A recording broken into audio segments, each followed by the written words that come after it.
All right. So, we've never really met. I think we've chatted a couple times over email possibly, but so I'm Ben. I used to be an HR executive for about 7 years over an international company. We had nearly 2,000 employees, all sorts of stuff. But I saw a need. I saw emotions in work, but that they weren't being addressed and that they would affect what we tried to do as executives. We tried to push things forward, and then people would come to my office as the HR director, and I'd see what's holding them back. And it's not, oh, I'm choosing to be disobedient, I'm choosing to hate my boss. It's, hey, I have an emotion that's not resolved. And I didn't see anything that was being done about it. And then I learned from my personal experience what happens when we don't resolve our emotions.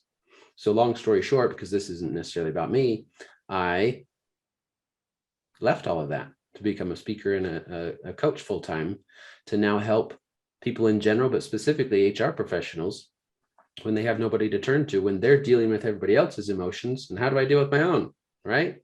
That's very true. So the general outline of today, and we'll talk for maybe 30, 40 minutes. Is that okay? Sure. Perfect. Make sure the ring's up on my phone. No worries. And we'll just go through some general stuff. We'll ask you about your growth story, and we'll hear it not in a resume fashion, but in a, hey, we're fellow HR people, we understand. So let's hear some fun details, what you liked and that kind of thing. Then we'll hear about your favorite part of HR, what's challenging about HR, especially because your position as elect chair, is that right? Oh, yes, for sure in Georgia. Yeah. Yeah. Awesome. So we'll get into that again here in a sec. And then I'll just ask you how you see emotions playing a part in growth and life. Does that sound okay? Okay. Any questions before we jump in? No, I think I'm good. All right. So I'll do an introduction in a different recording. So I'll just get started by welcoming you, and we'll jump right in. Okay. Welcome, Brad. Thank you for being here, and thank you for joining the show. Good morning, Ben. Thank you for inviting me. No problem. Well, Brad, what we like to do is get started by getting to know you a little bit. So I could read, some of the stuff that's on your LinkedIn, but I prefer to hear it straight from your mouth. So tell us a bit about who you are right now and what you're doing right now, and then we'll dive into your work history a little bit. Okay. I jokingly tell people that I have 3 jobs. I have my full-time job as a senior HR manager for Comcast Cable, and then my 2 volunteer roles, one as the director-elect for Sherman, Georgia, and the state conference director for Sherman, Georgia. Awesome. Yes. Well, sorry, go ahead. No, go ahead. I was just going to say, those sound like awesome roles, especially, so you're saying the state of Georgia, Sherman Council, right? Correct. Awesome. We're the affiliate of Sherman National, and then we have 16 chapter affiliates underneath Sherman, Georgia. So you're very involved with Sherman. Yes. Awesome. I didn't get certified until 2014. I took a certification course from our local chapter, and next thing you know, I was on the board. Being on the state council, to now being. They just sucked you right in, didn't they? They did. I've been the conference director the last 3 years. Oh, wow. That's like doing it. Okay, you do like doing it. That's awesome. I do. And I get a good group of people around me, and they take care of everything. And I'm pretty much the coordinator. I know what everybody's doing. So if someone can't make a call, I'm able to share that information with the rest of the group, and we're able to just keep right on moving along. Right. Okay, so this is a subject we're going to address possibly later, but let's ask about it now. So you being the SHRM, in charge of these SHRM councils and conferences, is it your role to determine what messages are shared at these conferences? Typically the state director will pitch the theme, and our programs committee will go out and try to find speakers that match what our theme is for that year. Gotcha. Okay. But we generally try to stick with 3 to 4 tracks. We typically like to do like a leadership track, and then what I call the lifestyle track, which covers all the little HR functions such as employee assistance and benefits and total rewards, and then a legislative track, okay, / legal. So we have 3 to 4 tracks every year. Yeah. So I was an HR director, and a lot of this podcast is going to be geared towards HR professionals, at least of the leadership role. Of course, it'll be for anybody who wants to listen, but of that role, but it's still a possibility. Some HR professionals just aren't super well involved in SHRM. So in case anybody doesn't quite understand, tell us a bit how it works for these state councils, state conferences, I should say, and maybe how you guys come up with those topics. Well, I'll be honest with you. Our affiliates typically have their own agendas and their own conferences. The majority of them do across the state. And then we try to bring everyone, as many people together as the state council to have an annual conference once a year. Last year, because of everything that was going on with the unrest and all the change, that's the way we came up with our theme this year, Become the Change. Our 2020 conference was supposed to be 2020 vision going forward. But as you know, we went pandemic and wound up going completely virtual about 2 months prior to us going live last September. We completely pivoted over, actually had a few more people sign up for it, and had a very good conference that was talking about looking ahead and looking forward. This year, we've got panelists who are going to talk about what's changing with benefits, what's changing on the legal landscape, what's changing with leadership, and how to address today's work environment, today's employees, and today's culture. Yeah. And so I imagine that you're getting a lot of this feedback because you're at a state level and you hear from all the local chapters, and then you say, okay, what's going to address the needs of everybody? Is that right? That's correct. Okay, perfect. Totally makes sense. Well, on that subject, let's first understand a bit about your growth so we can get to understand you a little bit better, but then we'll jump right back into this subject, because once we understand who you are a bit, and then we understand where you are, then we'll say, okay, let's continue to talk about these current issues, right? So Brad, if you would, just give us a history of your work. And of course, since we're all HR professionals, we know how resumes work, but we're not interviewing you for anything, so you can tell us more details and just have fun with it. Sure, I'll be glad to do that. I actually retired from the state of Georgia prior to joining Comcast. Okay. Started at 19 years old, a freshman in college, working in the warehouse at one of the local state-run hospitals. From there, I moved into a supervisory role.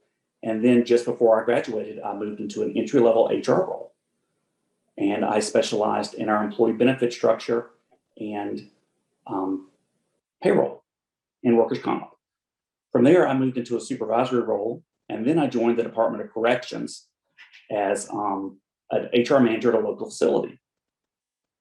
After being there about 10 years, I was offered a position at our central office in Atlanta. Now I live in Augusta, which is about 145 miles door to door to get there. Oh, wow. And I said, I would love that position, but I just can't come to Atlanta every day. They said, oh, well, you can work at home, but just come here 1 or 2 days a week. I said, well, I can do that. So over that next 7 years, I worked back and forth between home and Atlanta, and was promoted to a section manager and then the deputy human resources director for the department. We had about 12,000 employees across the state. Wow. Probably about 45 facilities.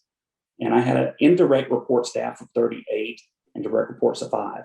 So it was quite the adventure. No kidding. And yeah, I think that's really what set me up for my success at Comcast. My experience working in the field plus working at the executive headquarters level. It really prepared me. Awesome. So when I retired, like I said, when I retired, I started at Comcast. So I was only 48 years old and had a son still in college, about to get married, and a daughter in high school, and so who was going to be going to college. So it was an imperative that I continue to have income above the monthly state pension, and that's the way it worked out. And an amazing career with Comcast. It's a great company to work for growth and development. Good. Glad to hear that. Yeah. So tell us a bit. So you mentioned, okay, I grew from this to this. Can you give us some details on how you grew? I mean, was it just I just have to spend my time and it'll come to me? Or did No, you have to it was go earned. ahead? It was Okay. definitely earned.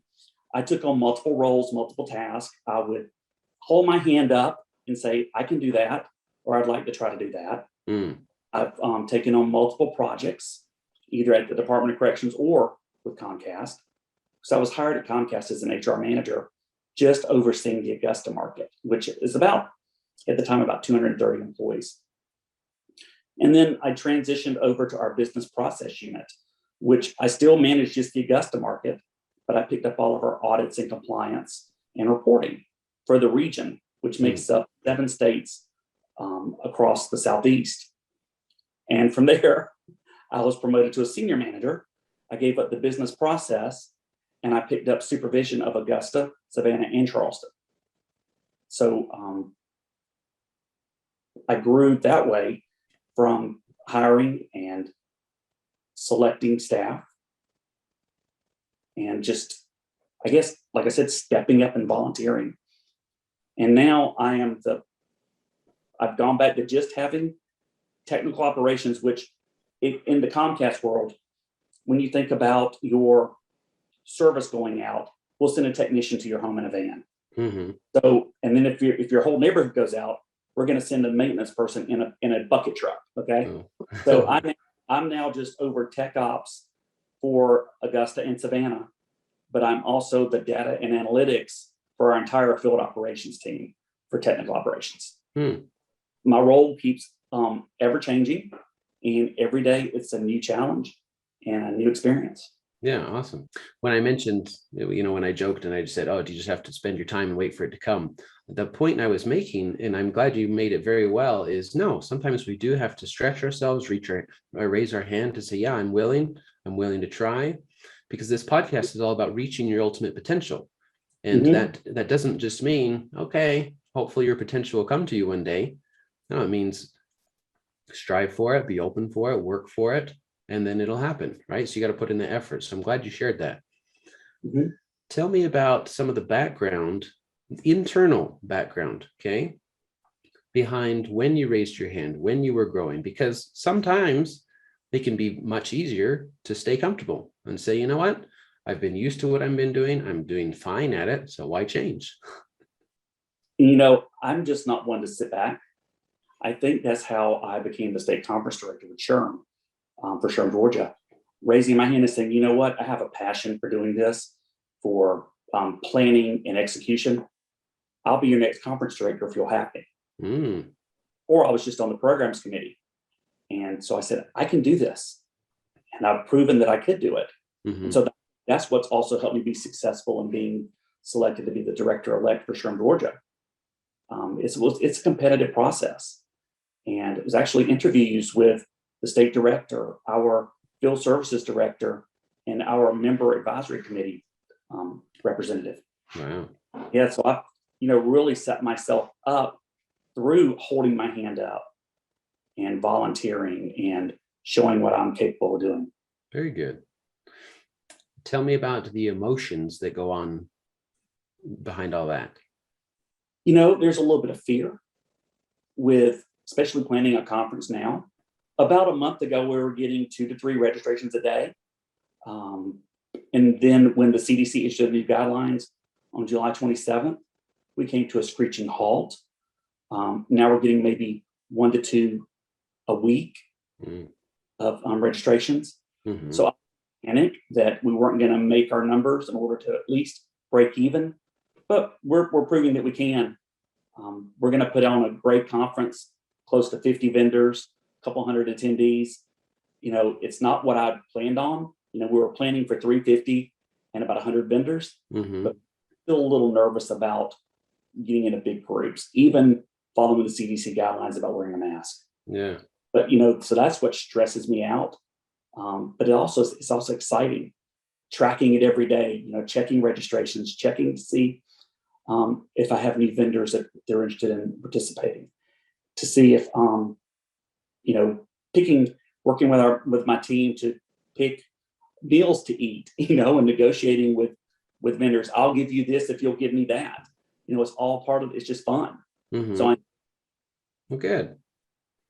So a principle that I'll take out as a coach is it could be scary. You could feel fear, and you said you do feel fear, but you're not stopped by it because you choose to change your focus on the exciting things and the growth and the opportunities and people you get to meet, right?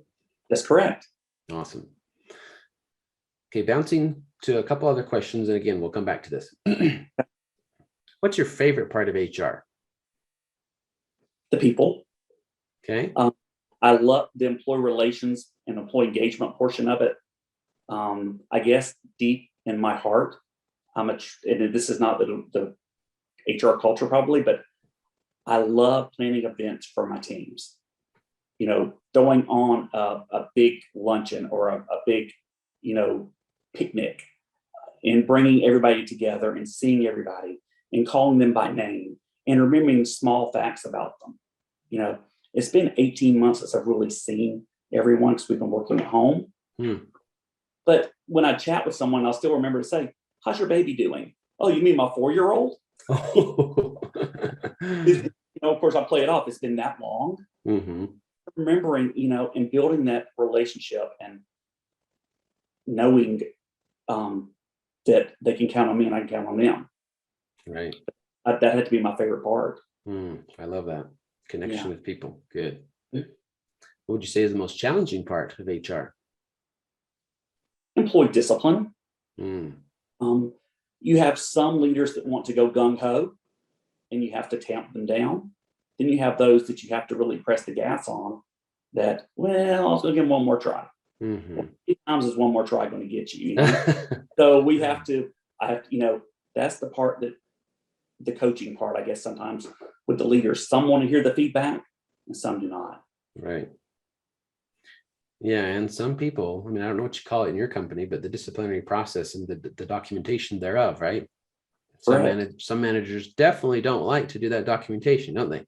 You've got some that are outstanding at it, and you've got some that they'd rather go to the dentist to have a tooth pulled than document. No kidding. And then they wonder why they have some performance issues, don't they? Exactly. And I'm lucky I can say I don't have a lot of leaders now that fight the documentation process. A lot of those have moved on. So it makes it much easier now with the group that we're working with. They have well-documented conversations because I'll have to say,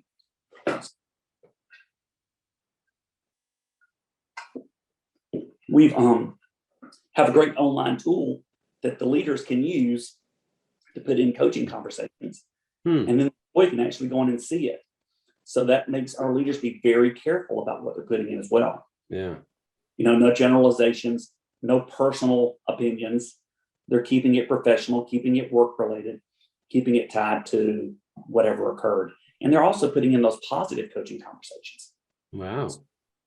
Yeah, because not everybody always has a problem, but everyone's doing something right at some point. So it's good to praise those as well. My goodness, it sounds like you've succeeded in bringing this into the culture. So people are talking about it and okay with it. That's awesome. I tell you, the company is really moving forward when it comes to creating a culture of coaching. Did you play a hand in that, or was it there when you got there? It was there when I got there. Okay. Some of the leaders that were there when I got there are no longer there.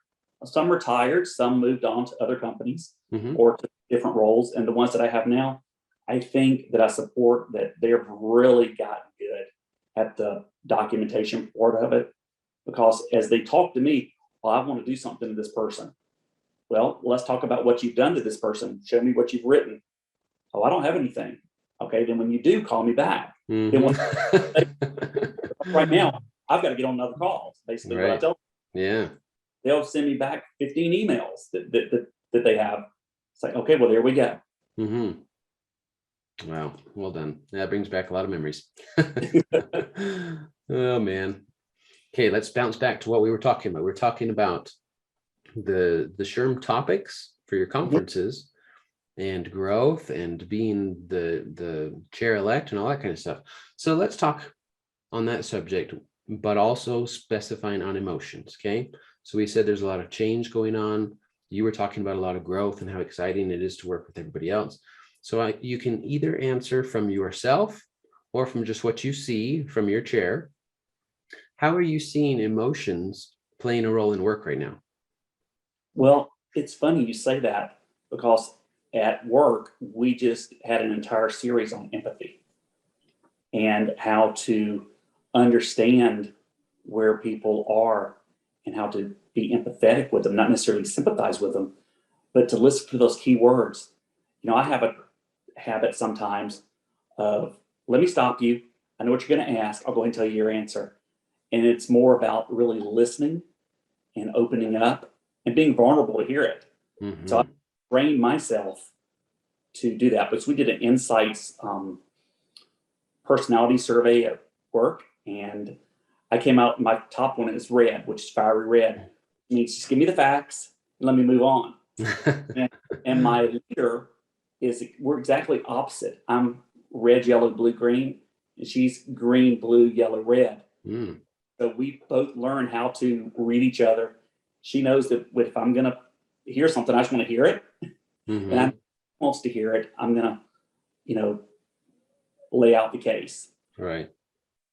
But we work well together as a team. Uh-huh. How did your company see the need, and how did you decide how to address that need of empathy and emotions? Well, I'll tell you, it was mainly I'm not sure about the rest of the company, but within our region, our HR team has been working over the last 18 months to make sure we're all engaged, especially since a lot of us are working from home, and making sure that we're being there for our employees that are still working in our retail environment or out in the field. And so we wanted to show empathy with that. And so we had a speaker series that described what empathy was, how to understand it, what your key takeaways would be from meeting with someone, and how to best support that person or be yourself. Very cool. So empathy, I guess, define for us what you learned about empathy or what it is for you. To stop and listen, that everyone has a story. Mm-hmm. I always have to give the answer immediately. Let the person talk to me, tell me what their problem is. Sorry, I'm having to charge my iPad. Let them tell me what the problem is. Let it listen in for a moment and then give an answer. Or sometimes not even give an answer. Just let the person talk. Yeah. And say you understand. And I try to stay away from the word I understand because I don't always put myself in their footstep. They've always said you shouldn't say I understand because you don't know what they're really going through. Mm-hmm. So I try to empathize and say, I hear what you're saying. There you go. Yeah, I hear what you're saying. And this is what I heard you say. And, and then I go back, how does that make you feel? Go back to the old coaching model that we used years ago. Yeah. No, that's good. Okay, let's talk about that for a second, because some people shy away from that of how does that make you feel? Either because they say, well, I'm not a therapist, I can't even touch that, or I just don't want to hear the emotion, so why would I go there, right? Mm-hmm. But what have you seen in your company? Because it sounds like you've had the training and you're open to it. When you ask that question, what do you receive? I usually get some really good feedback. Some of it makes you cringe. How do you feel about that? You don't necessarily want to really hear it sometimes, but because some of it can be hard to hear. And then sometimes it emphasizes the good work that we're doing and the practices that we have in place. Mm-hmm. And I learn more from the ones that I don't want to hear than the ones that say, oh, things are going great, blah, blah, blah, blah, I'm so happy. Mm-hmm. Versus, well, let me tell you what I truly think. Right. Now, let me ask you this, if you're okay with us going a little bit deeper. Sure. Do people generally respond with vocabulary with emotions? Meaning, when you say, well, how do you feel about that? Did they say, well, I feel angry? Do I feel upset? Do I feel frustrated? Or do they describe it in other ways? And they say, well, I think that's stupid, or I hate it, or I absolutely don't like it. Yeah, well, I will be honest with you. I had a conversation with an employee this past Friday, and we were talking about it was a disciplinary process. And I said, well, Tazi, how do you feel about that? She goes, this makes me angry. I'm a good employee. I don't like the thought of being written up for having a vehicle accident. And so I went through the entire policy process with her and said, well, this is the way it works. So I'm going to encourage you to talk to your manager and give your side of the story. So and they'll come back to me and tell me what's going on. And so I ended the call with, how are you feeling? She goes, I feel much better now that we've talked. And I'll call. Yeah. But it started out with, I've been here almost 8 years. I've never been in trouble. I've been a good employee. And, she was angry with the fact of potentially getting a written corrective action for a vehicle accident. Okay. Yeah. Now, how did you react to her anger? I just listened, and I told her, I said, I understand. Feel free to vent all you want to with me. I'd rather you tell me how you feel and get it out of your system, and then call your manager and be a little bit calmer when you talk to him, and your passion, but don't let your anger come through. Perfect. And your disappointment. And we hung up feeling good. Okay, I love this. It sounds like you very well understand it. For the sake of the listeners, anger often hides fear. And so in this situation, hey, I messed up. Now it might affect my job. I've never been written up before. So she's feeling fear. She's hiding it with anger. And Brad, by you listening to that anger and not saying, how dare you get angry in my office, right? Changing it from an emotion to a behavior, then you were able to let her process that emotion. And because she processed the emotion, then she was able to be ready to have the conversation that was needed later. Okay. So I just, explained that in a principle fashion. I know us in HR, we often see that, but my question is, how often does the company do that well? Because when we don't, what happens? We say, why the heck does my employee not listen to me? Well, they're trying to listen to you. They're just trying to express an emotion so that they can be ready for your feedback. Right? Right. I saw way too often that people didn't understand this. So they said, unless you're 100% obedient, I don't want to hear anything you have to say. You just have to go do it. Well, we're all humans. We have things that we want to express, especially emotions. And if we give them a safe place to express them, then we'll keep our engaged employees, people who are ready to do good work for us anyway. But occasionally we have something that we have to work through. You agree with that? I do. I totally agree with that. And I'd like to think we have a culture that supports our employees to speak up. We have a great culture for that. Skip levels and open doors and our entire employee grievance process. It's there for our employees to speak up if they feel like they're not getting what they need. Yeah, that's huge. Couple final questions. One, like I say, often, now I see this need in companies as a whole is how to address the emotions, but my, let's say angle, for lack of a better word, is to help the HR professional themselves to express their emotions, right? Because, now I don't know if you've ever experienced this, Brad. If you haven't, wow. But even in those times where, you've had the experience, you've had the training, after a whole day or an entire week of employees coming into your office expressing their emotions, you having to plan an entire state conference, you having a third job going on, and then your boss says, Brad, why the heck isn't this done? Or why haven't we solved this? And all of a sudden you've tried to deal with these emotions, you've tried to handle it the right way, you're stressed, but you're trying to say, it's no big deal. And then your boss says, what the heck? And now things just start to overflow. So you have emotions yourself, right? That's correct. So how do you deal with that instead of internally and possibly subconsciously thinking, well, I have no HR to turn to. How am I supposed to process my emotions? So I'm just going to hide them and cope with them in some certain way. Well, I like to say I have a great network of peers inside and outside where I work. That a bad day, I can pick up the phone and call. One, she calls herself my Sherm wife because we seem to travel together, and I just take good care of her when we travel. And I'll pick up the phone and call her and say, hey, let me tell you what's going on. I don't give her all the details, but I'll say, this is how I feel right now. Sale hubs, you're going to be okay. We'll talk about it. Let me tell you about what's happening where I work. Right. And so it puts it in perspective. So having workers, people to talk to that just listen, and understand. Because it's more than just that. I mean, there's illness in my family that we're dealing with. And grandchildren and a home and cars and life and a yard, and arguing with my wife about the way I cut the grass. Mm-hmm. I just deal with it and I pray. There you go. Okay, I love what you said. Now I'm going to break this apart because some people here deal with it, meaning I can't tell anybody about it. I just have to move on and I just have to pretend that I'm fine. Mm-hmm. That doesn't work. So I love the principles that you shared. The thing that you brought up first was I reach out to somebody and I express my emotions.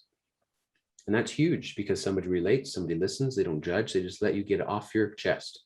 Same principle applies with pray. I mean, you're talking to somebody who understands, who's not going to judge, who's just saying, Brad, I get you. Right? Mm-hmm. And God does. So, so that's huge. And I thank you for sharing that. Let me ask you and see how you respond to this. Of course, I have my own answer, but I want to see how you respond for the benefit of the listeners. This podcast is all about reaching your ultimate potential as a human being and as an HR professional. And then we've talked about emotions. So how do you see dealing with your emotions playing a role in reaching your ultimate potential? I try to watch what I say and how I say it. That way I'm not going to hurt someone's feelings or offend someone, whether at work or at home. I'm better at work than I am at home. I'll be honest. I think probably everyone is. You let things slip up at home that you wouldn't necessarily say in work or in a professional environment. Mm-hmm. I'm more vulnerable at home than I am at work when it comes to emotions, I believe. I'm more willing to cry at home and really share how I feel. I would never cry at work. There's no crying in cable. That was always I just, I keep it in. But then I've got a friend of mine whose father is going through the exact same issue that my mom is with dementia. And so every time I hang up with her, I feel better, but I cry. Mm. I just think, every time I forget something, am I going to wind up getting dementia? Is it hereditary? Yeah. I try to control that emotion. I don't let my children know it.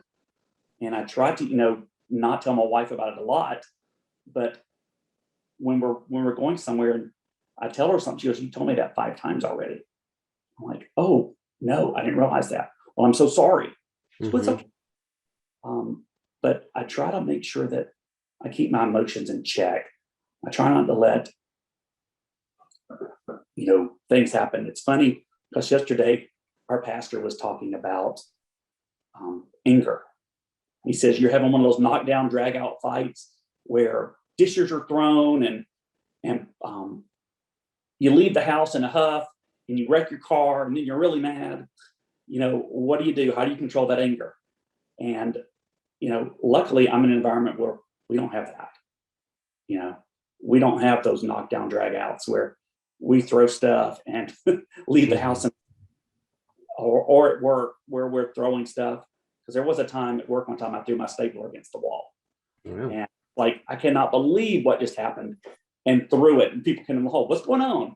This was before I worked at Comcast. It was a cinder block wall, so it didn't go through it. Right.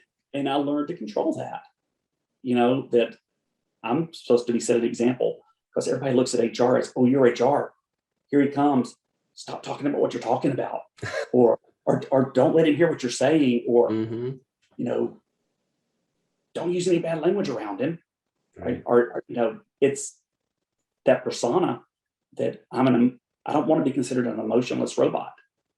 I want people to see that I am a person, and I'll laugh with you.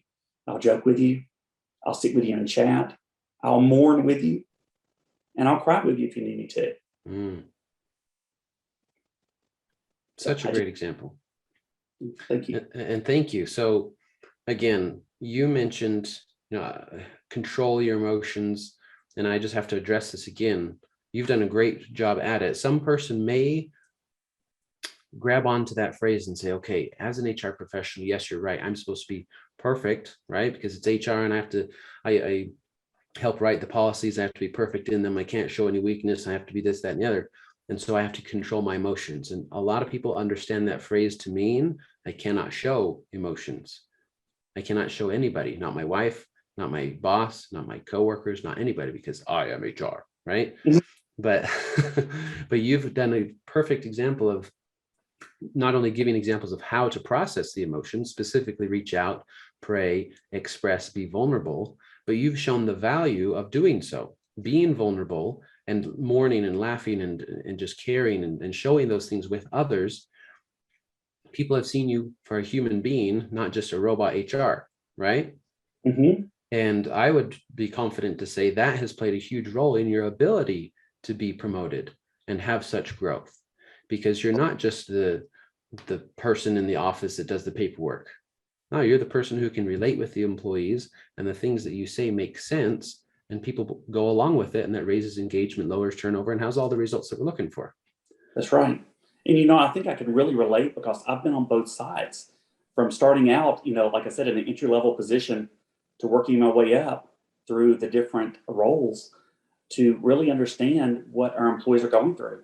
When Mhm. I'm sitting home and I'm thinking I've got technicians in the field and it's 3 inches of rain outside right now, or it's 24 degrees, well, it's not even 24 in Georgia, 32 degrees. I'm thinking, I'm in my nice warm office, they're out there working. How does that make them feel? Yeah. Because I feel bad for them, but also appreciate the fact that they're out there taking care of our customers and taking care of, their families by Mhm. working. But I still worry about them. Right. Oh, that's awesome. Okay, to wrap up, the question is, what is HR's biggest need right now? And I'll just leave it there. See how you respond. I think if I can give you 3 examples, Sure. I think HR's biggest need is, well, the first is getting back into the people business, understanding that it's not just a number, that it's not just filling a position. You're hiring someone for a long-term career goal and selling that career goal to the person that you're hiring, not having that revolving door. Mm-hmm.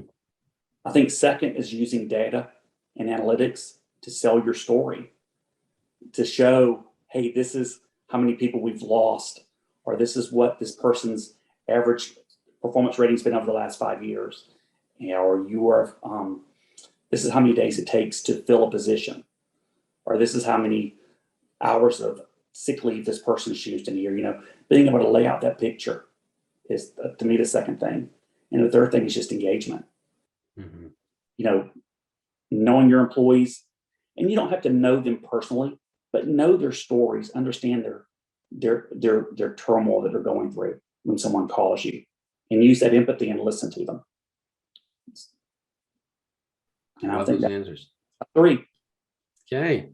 Well, thank you, Brad. This has been a pleasure. You've brought some awesome advice and examples, and I think it'll help a lot of people reach their ultimate potential, especially by knowing how to process those emotions. Thank you, Ben. I Yes, thank enjoyed you. that. Thank you again for joining. You bet.